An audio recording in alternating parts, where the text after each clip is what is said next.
नड्डा साहब ना अब काफी डिप्रेशन में हैं और वो पूरी तरह से अखबारों को जो समाचार हो पढ़ नहीं पाते हैं। हरियाणा हम जीते कांग्रेस हारी, दिल्ली हम जीते कांग्रेस हारी, बिहार हम जीते कांग्रेस हारी, बीएमसी हम जीते कांग्रेस हारी, और आगे भी जहां जहां चुनाव होंगे वहां बीजेपी जीतेगी, भारतीय जनता पार्टी जीतेगी। इनको कोई पूछने वाला नहीं है। और ये तो अब टुकड़े टुकड़े पार्टी है, गोंद लगा के जोड़ते रहो बैठ के। इतने तो ग्रुप बने हुए हैं, इतने टुकड़े बने हुए हैं। सरकार बहुत बढ़िया चल रही है, हर वर्ग का, हर क्षेत्र का, सबका ध्यान रखा जा रहा है और पूरी तरह से काम किया जा रहा है। पानीपत तो आप लोगों ने रोक लिया मेरे को। मैं तो दिल्ली से आ रहा था, हमारे राष्ट्रीय अध्यक्ष जी का चुनाव हुआ तो यहाँ कुछ मित्रों ने कहा कि रुक जाओ, तो रुक गया। हम तो, हमारी चाबी तो लोगों के हाथ में है, ठीक है ना जी। वो कहते हैं चलो हम चल पड़ते हैं, वो कहते हैं रुक जाओ, हम रुक जाते हैं। सर, कांग्रेस इस वक्त पूरी एक्टिव है। संगठन को अपने जीवित करने के लिए कुछ क्षेत्र में वर्ग लगाया जा रहा है और जिला अध्यक्षों की ट्रेनिंग करवा रही है। देखो, उन्होंने जो करना है वो कर लेंगे, उनकी पार्टी खत्म हो चुकी है। हरियाणा हम जीते कांग्रेस हारी, दिल्ली हम जीते कांग्रेस हारी, बिहार हम जीते कांग्रेस हारी, बीएमसी हम जीते कांग्रेस हारी, और आगे भी जहां जहां चुनाव होंगे वहां बीजेपी जीतेगी, भारतीय जनता पार्टी जीतेगी। क्योंकि नरेंद्र मोदी ने राजनीति की दिशा बदल दी है। पहले होते थे सिर्फ झूठे नारे देते थे, झूठे वादे करते थे, गरीबी खत्म कर देंगे, ये कर देंगे। तो अब नहीं, अब मोदी जी ने करके दिखाया। लोग अब मोदी जी पर विश्वास करते हैं। अब बंगाल आ रहा है, 100% बंगाल में भी भारतीय जनता पार्टी जीतेगी और जो सारी पार्टियां हारेंगी। सारी पार्टियों के हमने दफ्तर बंद करवा दिए, इनको कोई पूछने वाला नहीं है। और ये तो अब टुकड़े टुकड़े पार्टी है, गोंद लगा के जोड़ते रहो बैठ के। इतने तो ग्रुप बने हुए हैं, इतने टुकड़े बने हुए हैं। विज साहब, कहीं आपकी भी ये रील ना वायरल हो जाए, जैसे चुनाव के समय राहुल गांधी ने प्रेस कॉन्फ्रेंस करके वो कहा था कि नायब सैनिक की रील है, हमारे पास सारे इंतजाम है। अब आप कह रहे हैं मैं तो ओपन बोल रहा हूँ, इसको वायरल क्या कर दो आप। ये जो संगठन तैयार किया कांग्रेस ने, इसका कोई असर पड़ेगा आने वाले टाइम पे? जो अभी नहीं, देखिए ऐसा है, वो एक गाना आता है, बिक गया जो वो खरीदार नहीं हो सकता। इनका काम खत्म हो गया, अब कुछ नहीं इनके पास। हरियाणा में से कुछ जैसे लगातार वारदातें हो रही है क्राइम को लेके, तो अभय चौटाला ये कह रहे हैं कि हरियाणा में न तो कानून व्यवस्था है न सीएम है। क्या कहना चाहोगे? देखिए ऐसा है, लगभग 5000 एंटी सोशल एलिमेंट्स को जेलों के अंदर डाला गया है। सरकार काम कर रही है तो डाला ना,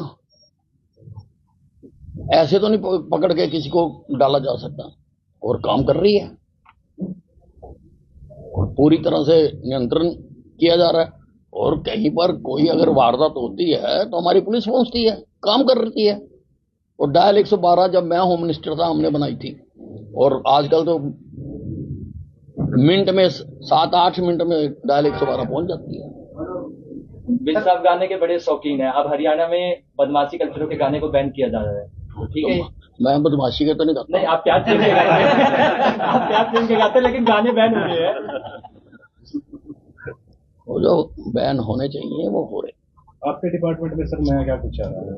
रोडवेज की बात करें, क्या कुछ आगे देखने को मिलेगा? देखिए, रोडवेज में हमारा जो इस वक्त ज्यादा ध्यान है, क्योंकि पोल्यूशन भी एक मुद्दा है, तो हम ज्यादा से ज्यादा ये जो नॉन पोल्यूटिंग व्हीकल्स हैं वो हम डालना चाहते हैं। जैसे इलेक्ट्रिक बसें हम बड़ी संख्या में यहाँ पर डालना चाहते हैं। और फिर अगर इलेक्ट्रिक बसें डाल रहे हैं, जहाँ लोग इलेक्ट्रिक कारें ले रहे हैं, तो इलेक्ट्रिक चार्जिंग स्टेशन भी होने चाहिए।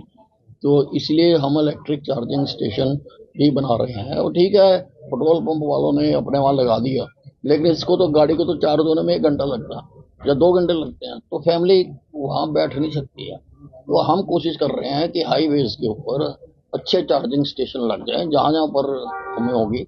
हमने ऑर्डर कर दिए हैं, तो उसकी सारी प्रपोजल बनाई जा रही है। सर, विधानसभा में विधायक विज ने भी ये सवाल उठाया था, पानीपत में जो इलेक्ट्रिक बस स्टैंड बनना है वो कब तक मिल जाएगा पानीपत वालों को, जो इलेक्ट्रिक बस स्टैंड चालू है? नहीं, चार्जिंग काम बना रहे हैं, चार्जिंग का वो हमने अब ट्रांसपोर्ट को काम दे दिया है और ट्रांसपोर्ट डिपार्टमेंट उसको बना रहा है। सर, पार्टी को जो युवा राष्ट्रपति मिले, लगता है पहले से ज्यादा गति होते हैं। देखिए, आजकल तो जेन जी का जमाना है, जट जी का, जट जी कहते थे, जैन जी। आजकल तो जैन जी का जमाना है। और जो हमारे राष्ट्रीय अध्यक्ष हैं वो तो बुलेट ट्रेन चला दी है मोदी जी ने। लोग आज बुलेट ट्रेन पे जाना चाहते हैं। और वैसे ही हमने सारी पार्टियों का सब जगह सफाया कर दिया, क्योंकि लोग विकास चाहते हैं, विकास की राजनीति चाहते हैं लोग। और हमने विकास करके अनेक को, उसका अगर मैं डेटा बताने लगूं तो बहुत बड़ा डेटा खोलेगा। सारे क्षेत्रों में जो हमने विकास किया है, हमारी ग्रोथ रेट ही इतनी, वर्ल्ड में हम तीसरे चौथे नंबर पे आ गए हमारा रिजल्ट। तो काम कर रहे हैं तो आ रहे हैं। तो इसलिए अब तो बीजेपी का ही झंडा चलेगा। सर भूपेंद्र सिंह हुड्डा ने सर लाडो लक्ष्मी योजना पर सवाल खड़े कर दिए। क्या करती है उसमें 1100 रुपए आएंगे, उसके बाद गुमराह करिए जनता को, उस पर क्या करें? नहीं, गुमराह थोड़ा किया। और किसने कहा कि 1100 आएंगे? हुड्डा साहब ना अब काफी डिप्रेशन में हैं और वो पूरी तरह से अखबारों को, जो समाचार हो, वो पढ़ नहीं पाते हैं।